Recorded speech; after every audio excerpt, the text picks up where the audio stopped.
Thank you all for coming today to our weekly Communication Across the Curriculum, or CAC. This is a special day in that we have a colleague from another college, and we want to welcome Patrick Barton from Speech Communication at LSC-Tomball. Welcome.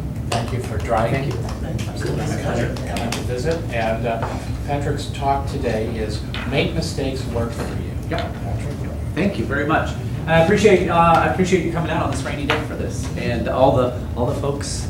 Is that recording? I'm guessing. Yeah. All the folks at home that are watching this. I hope it's a helpful workshop for you. So, like I said, if you have your phone, you can go to menti.com. For those of you watching on video, you won't be able to do this. This will be a closed survey at that point. If you don't have your phone, Karen, yes, you can just, in your head, think about what your answer to this all right, is. I can do that. And I'm going to maybe revisit this later on. So again, this is Make Mistakes Work for You. My name is Patrick. I'm your host today. A little bit about me, because you don't know me probably, except Karen knows me a little bit. I am a professor of speech at Lone Star College Sci-Fair. I've been there since 2010. I'm a department chair of World Language ASL Interpreter Training. I came from the College of Southern Nevada, where I had started as an adjunct and became a full-timer within about a year and a half there. Before that, I sold cars. I was a movie theater usher. I delivered pizzas. I was a waiter. I was a video store clerk. I worked for a circus. I worked for Cirque du Soleil. And I think I'm uniquely qualified to do a workshop on making mistakes because I was a college dropout at the age of 21. I didn't even receive my bachelor's degree until I was almost 31 actually. So the whole reason I do this is because when I was in my 20s, my late teens and 20s, I didn't think I made mistakes. And I think if you are working with students, and you are working with students, you probably get a lot of that. You probably get a lot of students who don't think they make mistakes. If anything, other people around them make mistakes and they are the victim of those mistakes. So that's why I started doing this. So I'm going to just drop a little opinion on you, and we can debate about this later if you disagree. But I think there's some obligations of the 21st century teacher that's unique. We need to adapt to a student population that has changed more rapidly than any group of learners since the year 1440. Any historians out there know 1440, the significance? Major communication change. Printing press? The printing press, Gutenberg's printing press, 1440. And actually, I would argue that the communication revolution we've had in the last 20 years or so is actually more significant than the printing press. Because no time in our history has so much information been available in such an easy way for essentially free to most people who have the means of having a computer.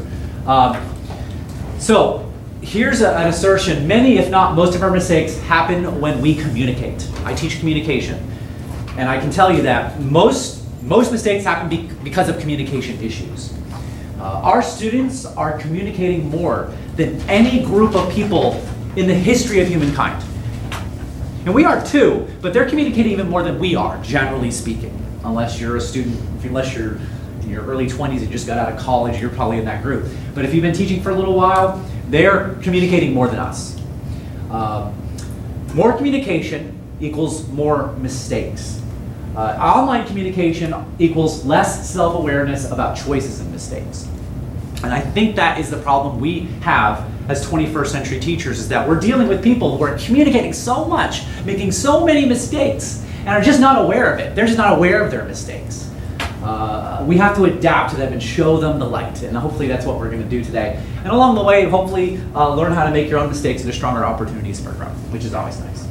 So my goals for this workshop are to create a foundation of knowledge, define mistakes. What's a mistake? We're going to define what mistakes are today.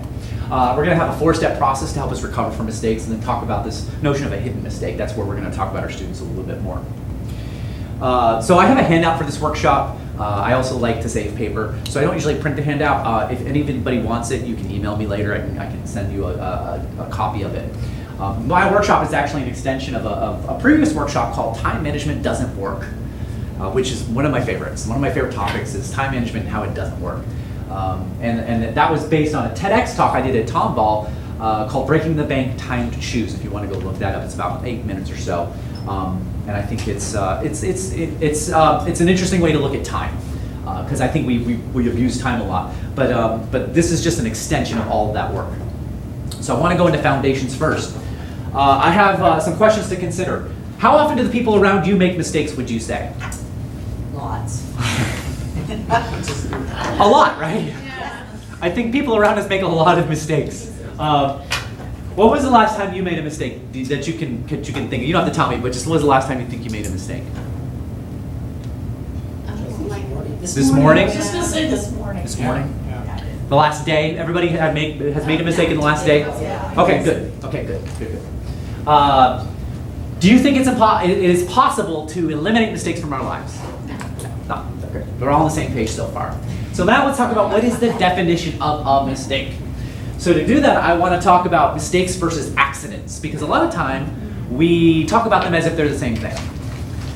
So accidents are when outcomes happen and that you have some control over what happened, all right? Or you have no control over, sorry. Accidents are when you have no control over what happened. So let's just say you're driving along, you're following all the laws, you're being very alert, you're aware of everything around you, you're driving through an intersection, and some person goes through the red light and T-bones you. I don't know if there's anything you could have done to avoid that. You know, somebody is just totally off the wall and they just hit you with their car. That is an accident. You can't control that. Now, mistakes are when outcomes happen, and part of it is on you. At least part of it. Not all of it, but some of it.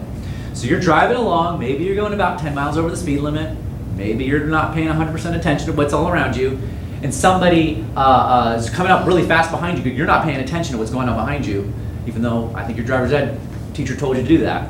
And then they slam into you because they're not paying attention. Now, partly their fault, also something you could have avoided, because if you notice them coming up behind you, maybe you could have switched lanes, because you've been, okay, I need to get out of their way. So that's a mistake.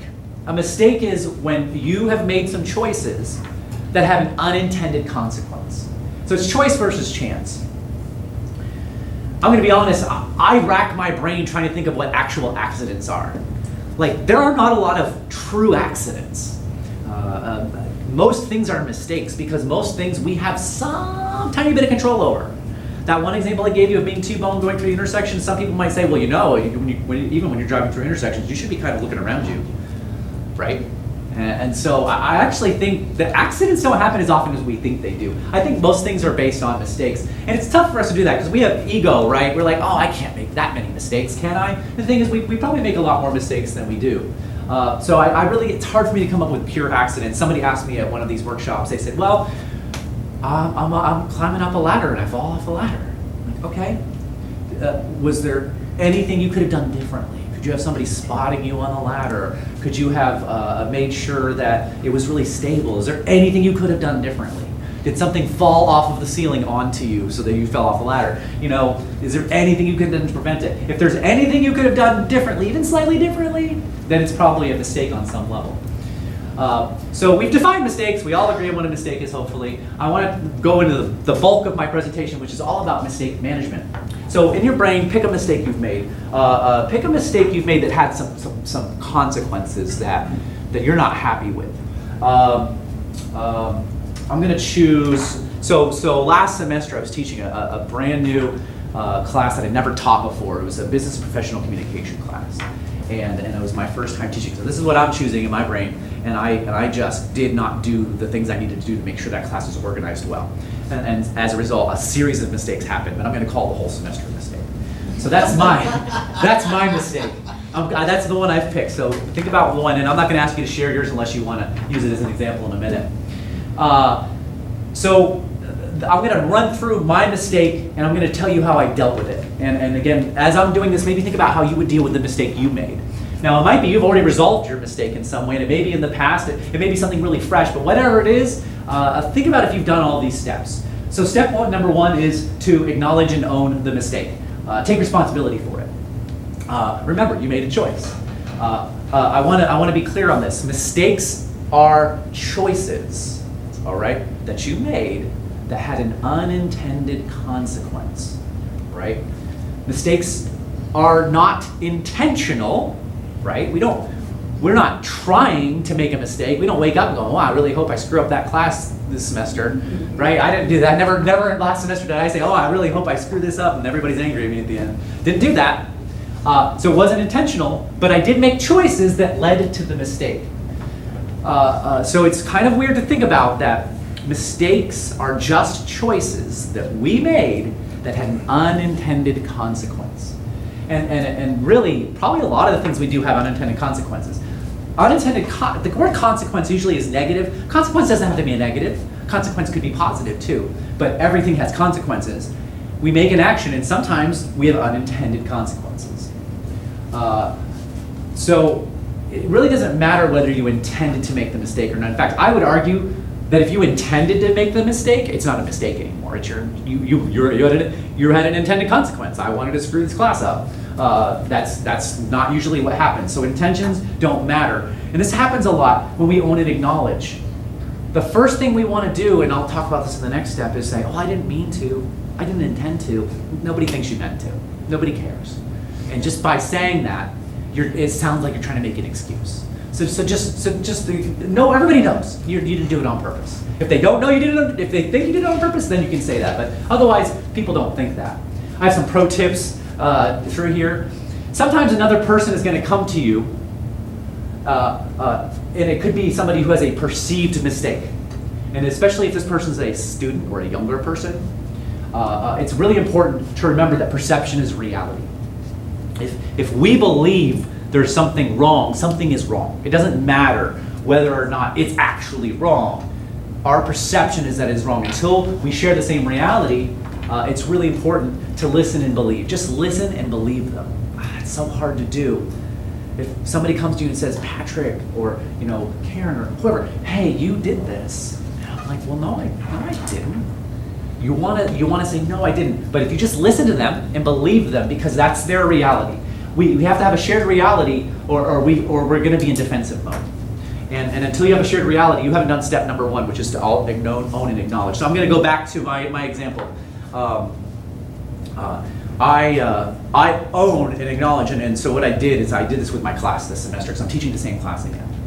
So I use this as an example. I actually do a mini version of this workshop for my students. And I went through my Rate My Professor, which if you go to my Rate My Professor, which I'm not a big fan of Rate My Professor, but a lot of people look at it, so I think it's useful to look at. I went there, and prior to last semester, I had 120 or so reviews, and out of those 120, like 80-something% were positive. And then last semester, I had 35 bad reviews. Ew. Yeah. So I had like 35 out of 37 reviews were negative. And so what I did, and I read through every single one of those, and I actually put them on a PowerPoint. I brought them into my class, and I brought them to my students, who are my this semester students, and I said, hey, let's look at Rate My Professor. And I was like, how many of you looked at my Rate My Professor before you took this class? And a few of them raised their hands. I said, why did you take my class? I wouldn't take my class if I saw this. And I said, so let's go through this and figure out what's happening. And I went through and I went through all the things, and some of them I don't believe are true. People said I was a narcissist. People said that I was egotistical. People said I didn't care about them. And I was like, I know Karen's like, Karen knows me. Like, that's absolutely not true about me. But that's the thing is, that was somebody's reality. That was somebody's reality. I have a sense that maybe it was only 3 or 4 people's reality that ended up posting like multiple posts on Rate My Professor probably. But it doesn't matter, because at least one person had that reality. And I have to own that. I have to own that. Okay, something I did, something I said, made somebody believe this. Something I did, something I said, hurt somebody enough for them to have that reaction. I have to own that. I have to acknowledge that. Even if I don't agree with it. You don't have to agree with it. You just have to own it and acknowledge it. So next, we apologize and we correct. So we need to identify the people who are negatively affected by the mistake. We have to apologize to them if we can, if they're available to us. And if a correction needs to happen, make the correction ASAP. Now, I wasn't aware of this until after the semester was over. I mean, I knew there were some issues, but I didn't know there were that many issues. And so what I did is I posted a little apology on the last day of class, and my D2L, I just posted, hey, I noticed there's some negative reviews out there, and I'm sorry if I hurt any of you. I didn't mean to, and if anybody wants to come talk to me, if you feel like your grade's not fair, I want to talk to you, I want to fix this for you. Nobody contacted me, by the way. But you got to make those corrections. Something else you might do along with this is to apologize to yourself. This sounds weird, and it sounds kind of like, woo-woo stuff. But write yourself a note, just a little note to self, da-da-da-da-da. I think self-writing, self-communication is so important. I'm actually on Friday doing another workshop at my campus about self-writing. It's called Note to Self, and it's for our all group, the advanced, the lifetime learner folks. And I'm really excited about it because I don't think we do this enough. I don't think we communicate with ourselves enough. I think it's really important. Step number 3, learn and plan. So far, I don't think any of this is blowing you away, by the way. I think all of this, you probably have heard this or know this or somehow deep down. So I don't believe I'm reinventing the wheel for you. Maybe looking at it a slightly different way. You need to analyze what happened. You need to think about what happened. What did I do? What could I have done differently? What are some different things I might have tried to make this a different outcome? And you're just going to play through that, like what is it? What could be different? And then you're going to choose one solution that works the best and store that away for the future. Okay, I'm going to try this next time this particular thing happens. Sometimes that's not very useful. So I'm thinking about my example again. And you know, in speech we have 4 classes. We have 4 preps. And I've now done all 4 preps. 1321 was my last prep. So my specific situation is starting a new class. What would I do if I was starting a brand new class? How would I approach that? Who would I talk to? What would I do differently? So really this is kind of helpful, but it's not that helpful to me. So what I like to do is, oh, by the way, use the people around you to help with this step. Talk to people, brainstorm with people. What I like to do is instead come in up with your best alternate choice, zoom out, and come up with an overarching moral or life lesson you can take away. So for me, if I was zooming out of my situation there, I'd be like, well, what could I have done? What was the big thing here? And the big thing was to not bite off more than I could chew. I was trying to do too much. I was coming back from teaching. I'd been off from like almost a year from not teaching because I was faculty senate president, and so I was my first semester back teaching, like I was off for almost a year. My first semester teaching, I'm like, you know what? I'll teach a brand new prep, and I'll take an overload. Like, what a great idea. And it was not a great idea. So don't bite off more than I could chew is really the big takeaway. And then come up with a new rule or guideline. So really think about, like, next time I'm going to take on something, make sure I know how to do it. And this semester, I've already started doing this. So some of the mistakes I made last semester, because my semester was a big mistake, and then I had these little mini mistakes along the way. I was making things due at times that didn't make sense. So I'd have something due at like 5 o'clock on a Friday. And the thing is, I wasn't going to look at that until Monday. So students were turning on Friday, and I wasn't going to get back for maybe a week from there. And they're like, "Well, how come? What's going on? How come you're not grading over the weekend?" I'm like, "Oh, that's a good question." So I started making things due 8 o'clock on Monday. Gave them an extra 3 days. Didn't hurt me because I wasn't going to look at it anyway. So that was something I've done differently this semester, is to make due dates that make sense. Make due dates for times that, you know what, now is when I'm going to have time to grade. And I actually schedule in my Outlook calendar 4 hours for grading after something is due, and then 4 hours the next day. So that way I can actually schedule time in for grading. So that's one of the things that I got out of that, is creating new rules that will help me out. The 4th step is I think the 1st and 4th steps are the hardest. The 1st step, owning and acknowledging, can be tough if you don't agree with it. But this one, forgiving yourself and moving on, I find that especially teachers, we tend to be mostly type A types. We're highly motivated. We're very perfectionist in nature. We don't like doing things wrong. And when we do things wrong, a lot of us, we beat ourselves up. Like, how could I, I'm so stupid, how could I do that? And you know, I forgot to add this. So I was talking to one of my students about this very thing, and she had made a mistake, and she got a 0 on one of her assignments. She just didn't do what she needed to do, and she skipped it. She skipped a speech, and she came to my office. She was crying, and I'm like, oh. And I said, you know, and I went through the 4-step process with her. I said, what can you do different? I don't know. And then I said, you know what? There needs to be a step 0, because this is part of step 0 a little bit. Is you need to feel the feels. You need to feel sad, or feel angry, or feel upset, and own that, and then just let it go. Because you know, if you don't feel the feels, you're never going to get to the forgive yourself if you're still upset at yourself. So I've actually, and I meant to do this. I was revising this morning, and I'm like, I forgot to add step 0. So step 0, if you want to go back, is feel the feels, because it's okay to feel bad. It's okay to be angry at yourself. It's okay to be whatever you are. Just don't dwell in it. Don't live in it. Don't soak that up because it's not good for you. So you want to forgive yourself and move on. So remember I told you to write an apology to yourself? Write yourself a note back, accepting the apology. Apology accepted, you're cool. And it sounds crazy, but boy, there's something about stepping outside of yourself and just talking about yourself, writing to yourself, talking to yourself in a really structured, but just not structured, but just writing to yourself is really helpful. I've also done this on my voice memos. I'll talk to myself. And it sounds, again, I know, I'm kind of embarrassed to even say this. At the end, I always say, I love you, Patrick. Because you know what? Sometimes we gotta hear that. And sometimes we gotta love ourselves. And I know, seriously, I'm embarrassed saying that because it's like, it just sounds so crazy. It's crazy. You should listen to my voice memos. They're just crazy. But boy, it's helpful. It's so helpful. It's a little trick you can do. You gotta allow yourself to move on. Oh, you gotta move on. You can't keep doing that. Because until you do the fourth step, I think this is the step we don't talk about very much. Steps 1 and 2 and 3 are like, duh. The fourth step, I think this is what makes it different is we gotta let it go. Because if we dwell in it, if we hang on to it, if we're beating ourselves up, we're never gonna get better. My final pro tip here is if the people who are affected by your mistake won't move on, and that happens sometimes, right? You hurt somebody, and they just will not let it go. Be direct with them and say, here's what I've done. I've owned and acknowledged. I apologized. I corrected it, and I made a plan so this won't happen again. So what else? What else am I missing? What can I do? Because I want to know what else I can do to say you're okay with this.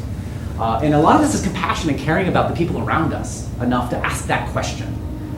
And honestly, at some point, some people are just. Here's my new mantra is you're just not in a right place to hear this right now. Right? There are people, and I tell my students this. I tell the students of my story of dropping out at the age of 21 because I was trying to work 2-3 jobs at a time, taking full-time classes, didn't have my family support that I could have had if I'd asked for it. All these things were going wrong, and I try to tell them, listen, you don't have to take this path. You can make a different choice. And they're not ready to hear that. A lot of them are just not ready to hear that right now. Sometimes people are not ready to hear an apology. And then sometimes you have to make choices about the people who are in your life. Maybe sometimes you have to say, okay, well, clearly you're not past this, and I'll come back to me when you are past it. But for now, I think maybe we need to take some time apart, and that's all right. That's easier said than done for some people, right? Maybe this is a partner or a family member or it could be a boss. You can't just say you're your boss. I think we should have some time apart. You're just not gonna be my boss for a while. No, so sometimes we can't do this, but we can make choices with our time and make choices with the people we spend our time with. So I want to recap this section, and then the next section is going to be a little longer. We acknowledge and we own our mistakes. We apologize and we correct. We learn and plan, and we forgive ourselves and move on. I think, again, think back to that mistake that I asked you to think about earlier, and think about where you are in this process. Some of you may have thought a mistake that wasn't applicable to this. Sometimes our mistakes are not applicable to this because they don't affect other people.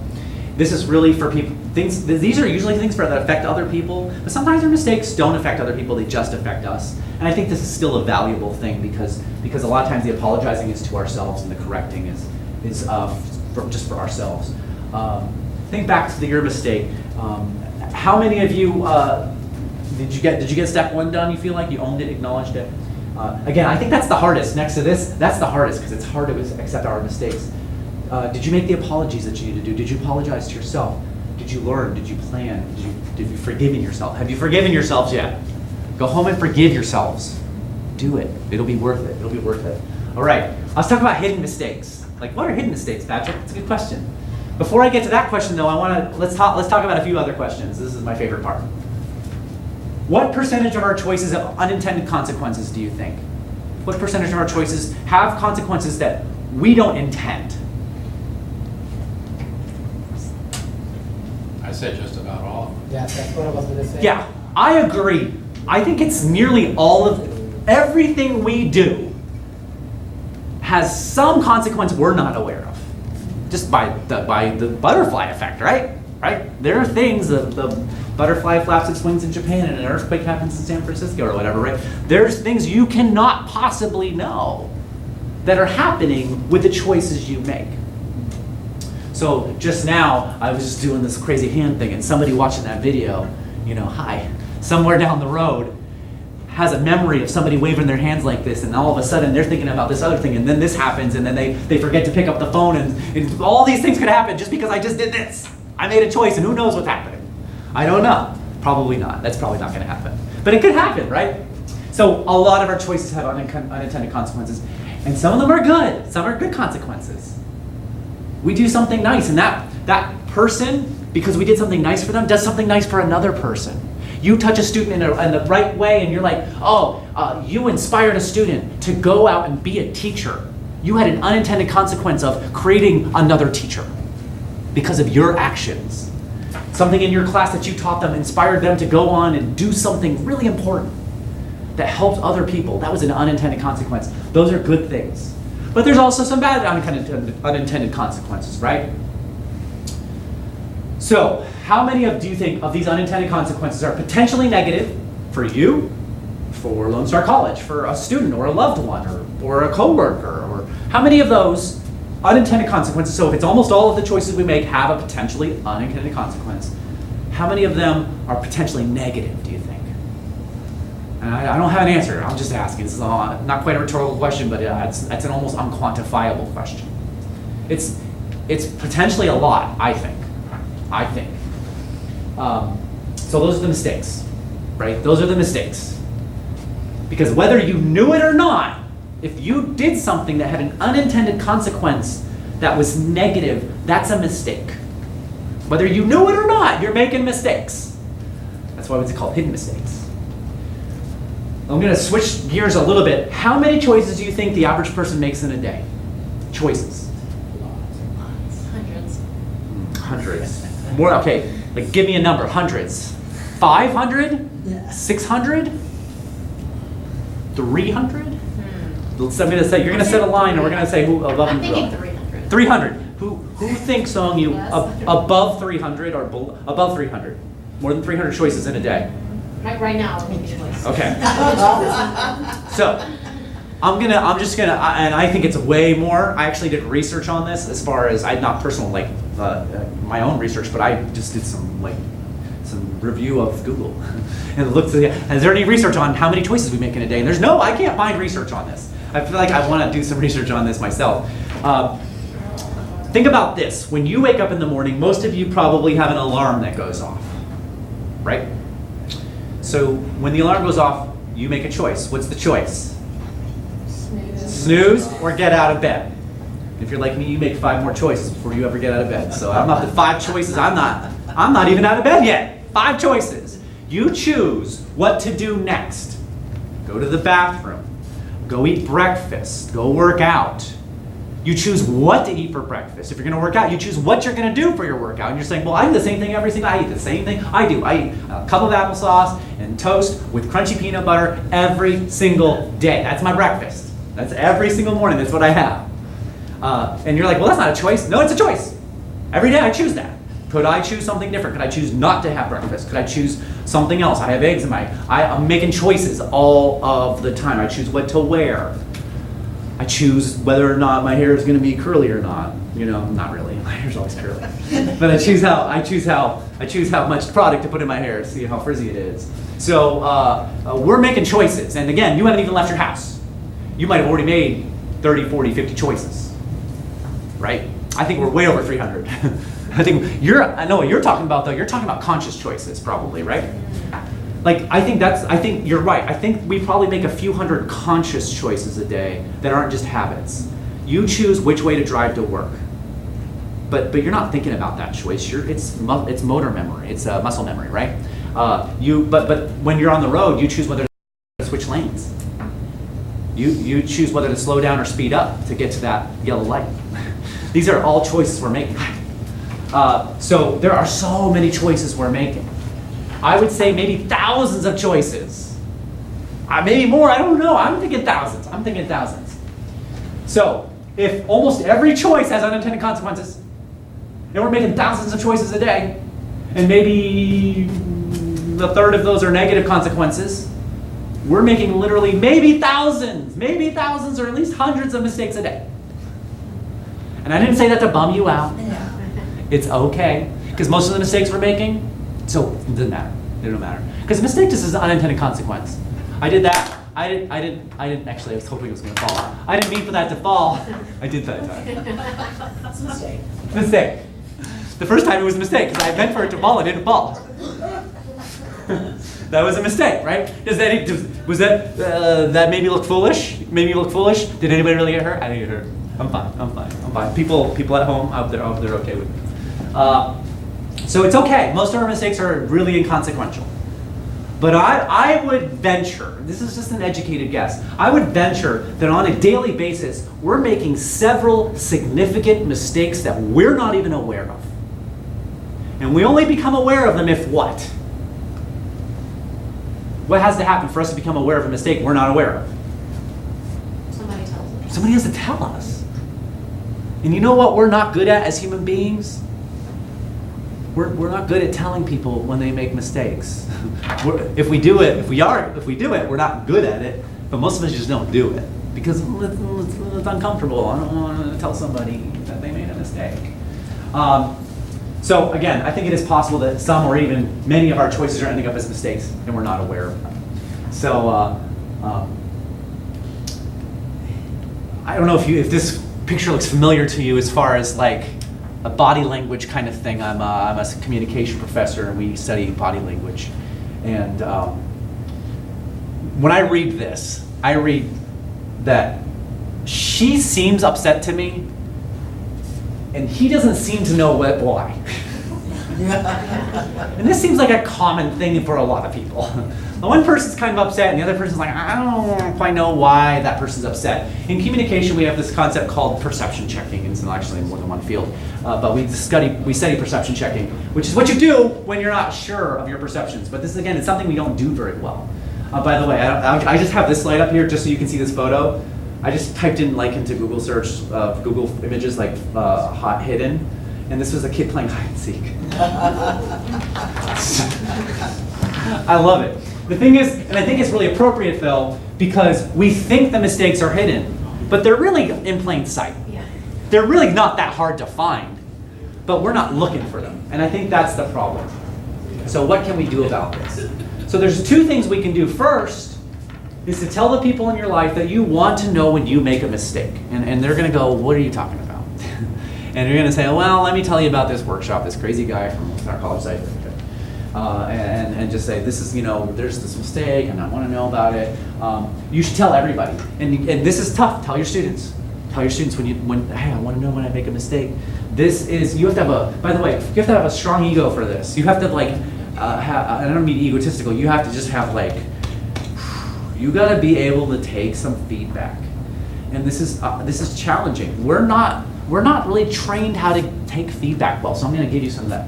I'm going to give you feedback on how to take feedback in a minute here. Give them permission to tell them that you're not going to take it personally. Only do this if you mean it. If you're going to take it personally, don't do this. If you're not ready for this, if you try it once and it doesn't go well, reflect on it, think on it, think about what could you be doing differently. There's a great quotation here. Don't take anything personally. Nothing others do is because of you. What others say and do is a projection of their own reality, their own dream. When you are immune to the opinions and actions of others, you won't be the victim of needless suffering. And it's so good. And I have another workshop coming up later this semester at Sci-Fair called Heroes and Villains. So when we take things personally, it's often because we assign ourselves the role of hero in our lives, and we assign the role of villain to the people that hurt us. But I want you to think about this. The people that are hurting you, the people who you've taken something personally from, they did not wake up that morning going, I really hope I hurt this person. That is a to-do list. Well, I gotta feed the cats, and I gotta walk the dog, and I gotta hurt Patrick's feelings today. You're not on anybody's list. Unless you know some sociopaths and psychopaths out there, or I didn't even know psychopaths. Sociopaths don't care enough. Only psychopaths are doing that. And how many psychopaths are there in the world, Karen? Not that many. We don't like them. It's not so many that you don't have that many in your life, right? So, and so really, nobody is thinking about you trying to hurt you. Not like that. That just doesn't happen. If it happens, it's probably by accident. Do we always tell somebody immediately after they've hurt our feelings? We don't. We don't, and we probably should, because the longer we wait, the harder it is to talk about it. Why don't we do this? Why don't we? What do you think? We don't want to hurt them, right? Because we believe giving feedback to somebody will hurt them. But if we're giving feedback to somebody, what are we hoping will happen? Yeah, and is it a good change or a bad change? A good change, right? We're hoping that through our feedback, we will make a positive impact on somebody's life, right? So you have students, do you ever have to give feedback that their work wasn't so great? Right? Why are you doing that? Why are you giving that feedback then? Why are you hurting them? No. You're trying to help them. And so what we need to do is we need to treat everybody in our lives like they're our students. Like, I care about my students enough that I'm going to figure out a way to give them feedback that will help them hopefully not hurt their feelings. And that's what we got to do. So think about this. Has this ever happened to you? You find out months later or even years later that somebody's feelings were hurt by you and you weren't aware of it, but you found out accidentally one day, either they said something to you or somebody else told you. How does that make you feel? Oh, it's the worst. So I have another story for this. I volunteer for this community theater over in Cyprus, and so the backstory to this is that my grandfather was a gruff guy, and he showed love by just being kind of mean. He was just picked on people. He picked on people, and I knew that's him loving me. It wasn't mean, but if an outside observer looking at that might go, wow, he's kind of mean. That's not cool. I'm like, no. That's, he just doesn't express love in any other way.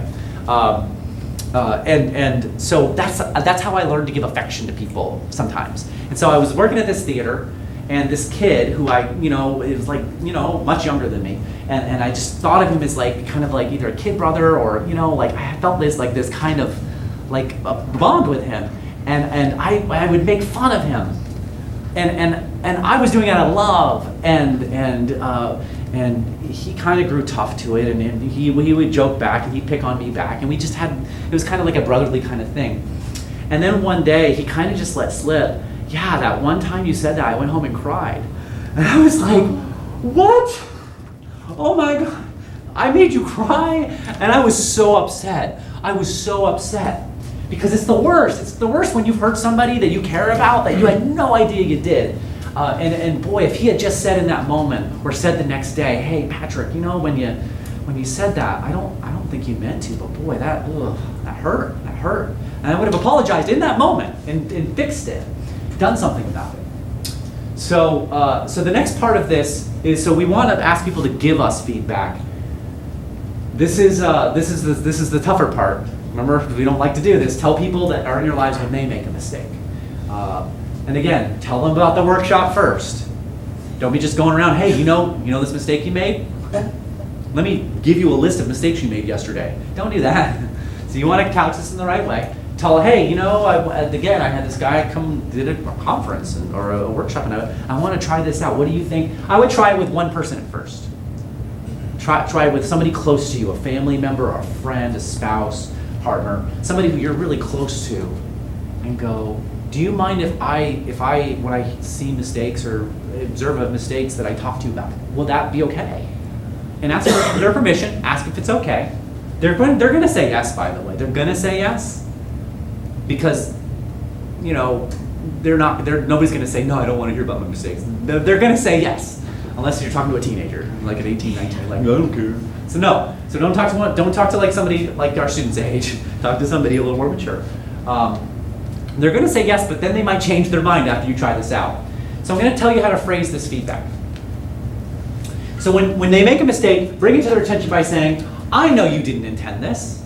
Because remember, mistakes are not intentional. By definition, not intentional. They did not mean to do it.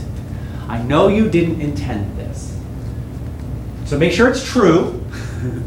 Did they intend to make the mistake? Because if they intended to make a mistake, it's not a mistake. That's just hurtful. They were just hurtful. Did they intend to hurt you? If they intended to hurt you, that's just hurtful. And that's a different conversation. I would say that in itself is a mistake. But chances are they did not mean to. They weren't trying to be mean. I wasn't trying to hurt that guy. I wasn't trying to hurt him. And so if he'd said to me, I know you didn't intend this. And then use very factual, objective language to describe the mistake from your reality, from your perception. Okay? And phrase it in choice language. So when you chose to do this, because that's really important, and all of my workshops are under the umbrella of choice management. We get to choose a lot of things. In fact, I argue that that everything's a choice for us, except for the things that happen to us beyond our control. So you get cancer, you don't get to choose cancer, but you get to choose how you react to cancer, right? So if they made a choice that hurt you in some way, they didn't hurt you, just to be clear. The choice hurt you, all right? So by phrasing it as the choice you made hurt me, you're not saying you hurt me. Don't ever say you hurt me. Don't use that kind of language. Use I language about the effect. So don't say you hurt me. I felt hurt. I know you didn't intend this, but I felt hurt when you said I wasn't a good actor.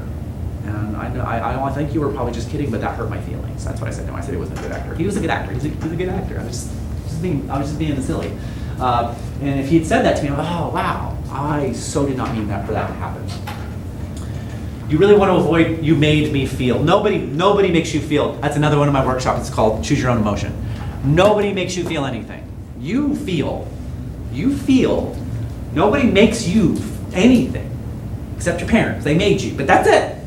From there, nobody makes you. You make yourself. All right? You allow yourself. You let yourself get there. And a lot of that is psychological stuff that happened to you. So you don't control a lot of that specifically. A lot of it's your upbringing and where you came from. But ultimately, nobody made you anything. All right? About taking feedback. All right? So somebody gives you this feedback. Somebody's going to come to you and say, okay, here's some feedback I have for you. I find this happens particularly with emotionally immature people. This includes students. It's really hard to give feedback to students sometimes, I think. The person you're giving the feedback may feel attacked and become defensive. Even if you just did everything I just said, you used the I language, and you said, I don't think you intended this, and you used the choice language, and you're not accusatory. Why would they still feel attacked and defensive? I did everything Patrick said. This thing sucks. Ugh. Why? Why are they going to be angry at you? What do you think? Would you get a little defensive maybe if you hadn't taken this workshop? You get a little defensive, right? It's just natural. We get defensive. My goal is for everybody to take this workshop. Because if we all are on the same page and we all just accept feedback as part of our everyday lives and we give feedback as part of our everyday lives, then none of this ever is a problem. And we fix so many problems in the world.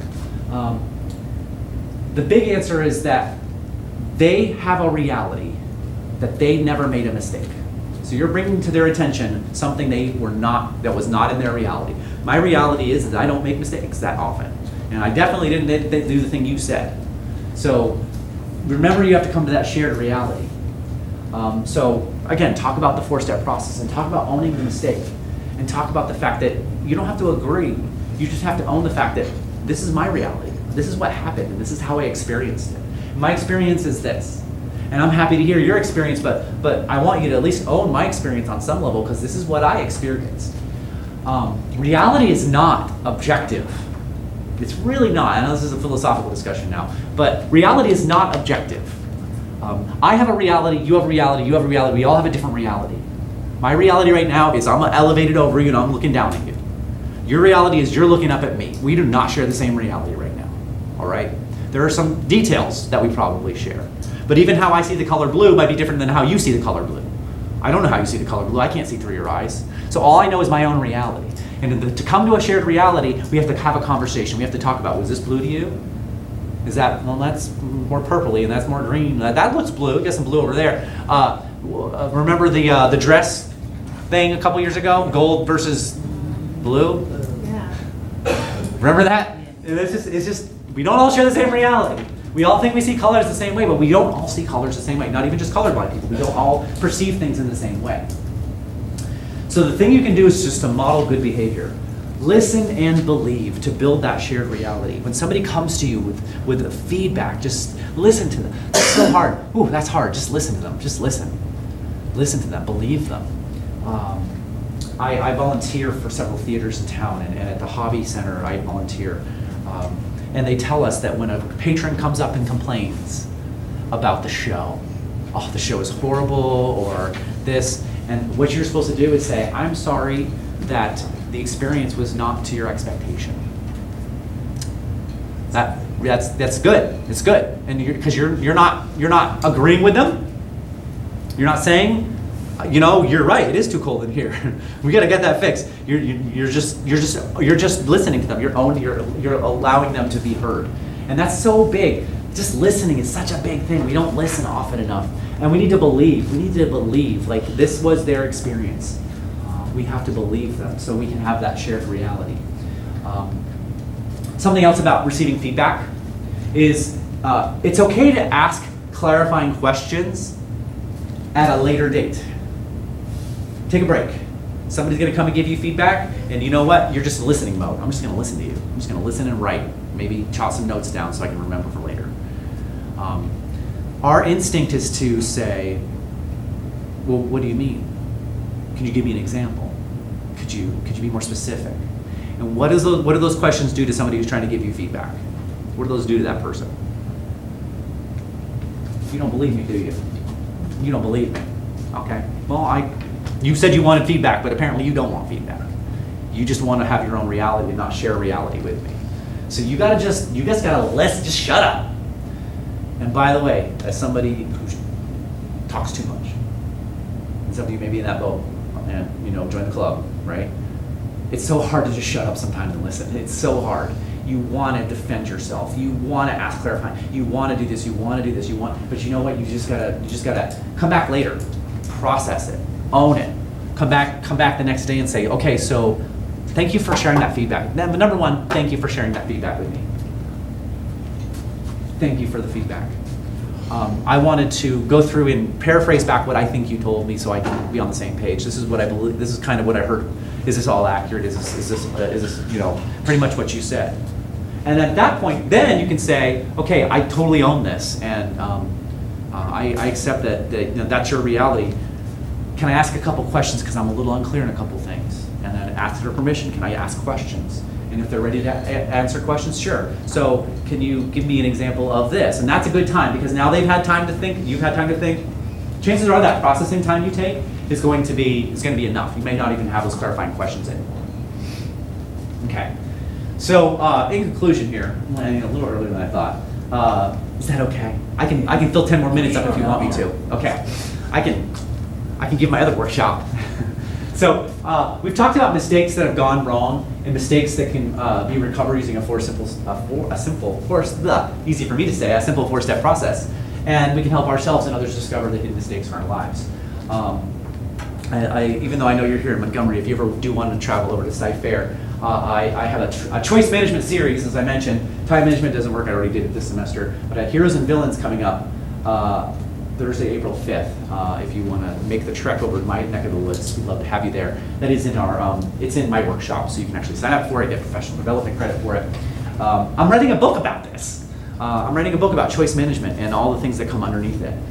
So if you have ideas or you want to debate with me, you want to that's why I came all the way here, because I love doing these workshops. Every time I do this, I learn more about it. And this is the best way for me to continue this book, is to talk to as many people as possible about it, because it clarifies my ideas.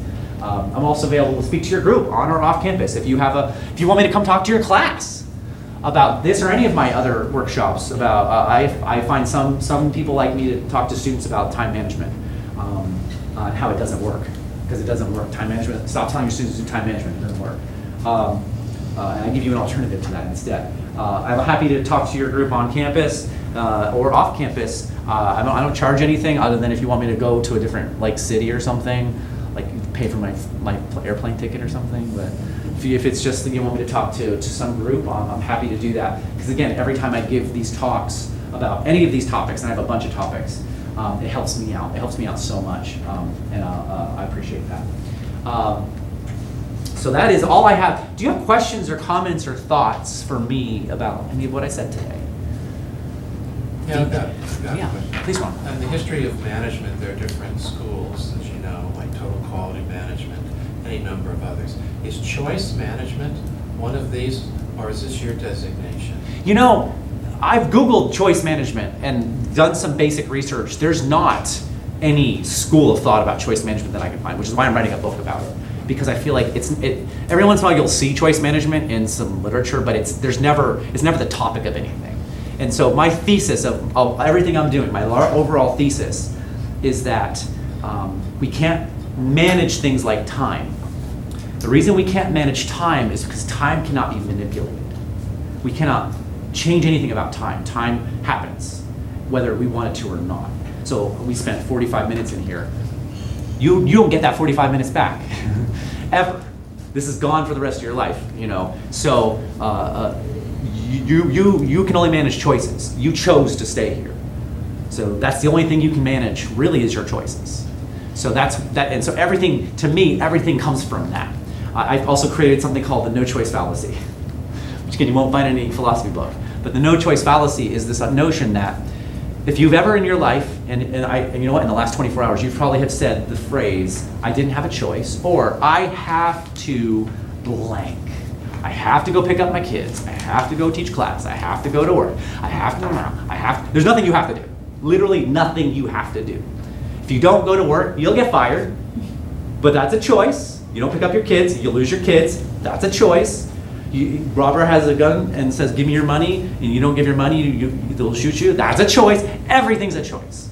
So whenever I have a student come to me and said, I had to go to work, that's why I couldn't turn in my homework. I'm like, no, you didn't have to go to work. You chose to go to work. And by the way, great choice. I think that's the best choice if you have to work in order to pay your bills and so you don't get kicked out of your school. But you chose to go to work. And that's probably the best choice. But don't become the victim of your circumstances. Because that's what we become when we say we have to. We become the victim of we become a prisoner and a victim of our circumstances. You got cancer. That sucks. But what are you going to choose to do about that? Because there's a lot of choices you can make. So that's where it comes from. There's nothing official about it. It's just it's a philosophy, because I think every time we tell our students to be better at time management, we're telling them to do something that's impossible, because you cannot manage time. And actually, my workshop is called Time Management Doesn't Work, and it should be titled Time Management Doesn't Exist, because you can't do something that is impossible. That, again, just my take on it. 50,000 books written about time management, by the way. I looked it up. 50,000 plus books on time management, not a single book about choice management.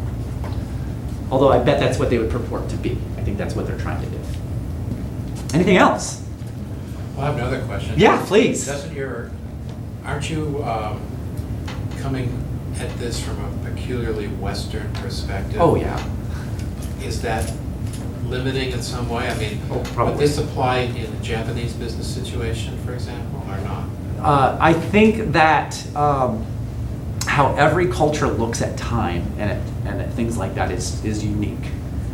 And we just know that because there's monochronic versus polychronic societies, and there's all of these things around how we interact with time. And I think that, and even just religions, there's religions that think about time differently, right? Some religions have the concept of eternity, and some don't really have that same thing. And so I really think that there's always limitations whenever you're talking about cultural differences. So yeah, it is very Western. I agree. So my goal is America first. If I can get everybody in America to stop using the term time management, to stop saying I didn't have a choice, and then I move the rest of the world to figure out what they need. How can I translate that? Good question. These are the best questions I've ever had. Thank you. I don't think when they say time management, they mean to manage the time. They mean just to make proper usage of the I agree. time that they have. I agree that that's what they say, but I think that the problem is you've heard time is money, right? That's right. And here's the problem with time is money, is money can be made, saved, and otherwise managed. We can manipulate money. And you can't do that with time. So for example, you all have a time bank. You all have a bank of time. And it has, not in the day, but in your life. You have a bank of time. Today you withdrew about an hour of your time to spend with me. You withdrew an hour. So could you check on your phones, what's your balance? How much do you have left? You don't know. So unlike money, we always know what our balance is. And if we needed to, we can make more of it. We can always make more of it. But with time, that's just not the fact. It's gone forever. So I think when we tell people to manage time, it's frustrating. And the reason it doesn't work is because it's frustrating for most people is that they're thinking, well, we talk about saving time. You cannot save time, right? You can only make choices that use our time more efficiently. And that's what you're talking about. And I agree, that's probably what most books are talking about. The thing is we're stuck on time. And time is something we just have no control over. But choices, and the minute you stop thinking about time, because it's so easy for my students to say, I ran out of time. I ran out of time. If only I had more time, I would have gotten that done. I said, no, you didn't run out of time, you made poor choices. That was the thing. Because you control your choices, you don't control time. And I think, and so as soon as we get rid of the notion of time in our heads, we own more of our lives. I think it empowers us. That's my goal, is to empower us by saying we always have choices. We don't always have time, unfortunately. I wish we had more time. I think people hate to be managed. I think that's a horrible thing, to manage people. Oh. People want to be led, people want to be Yes. guided. They don't want to be managed. I agree. Okay. I agree. That'll be my next book. Oh, good. Let's talk about stop talking about people management. Yeah. Let's stop calling people managers. Well, don't you think that we, in a sense, can control time? That's one of the functions of art. Oh. Someone writes a story and they create the time. And then someone reads the story or the poem and they feel like they've been transported out of time. Yeah, I agree. And if that's their reality, they have. Yes. And that is a way of controlling time. And that's the nature of art. Oh, I agree with that, absolutely. I think actually we're all time travelers. We're all every time we open a book, every time we look at a piece of art, every time we watch a television show or a movie, we are time travelers. Lose ourselves. It's pretty amazing what the capacity of humanity to create things that allow us to travel For through that, time. we would truly be victims of time. Right? So I think yeah. I mean, these are. But now, see, I guess I'm talking a little more about the utility of choices versus what you're talking about. So which again, I'm never going to argue. I'm never going to argue that and also we're all time travelers because we're all traveling into the future. 1 second at a time. You all just, you know what? You just time travel an hour with me. I appreciate your time today. Thank you very much for staying there. Thank you.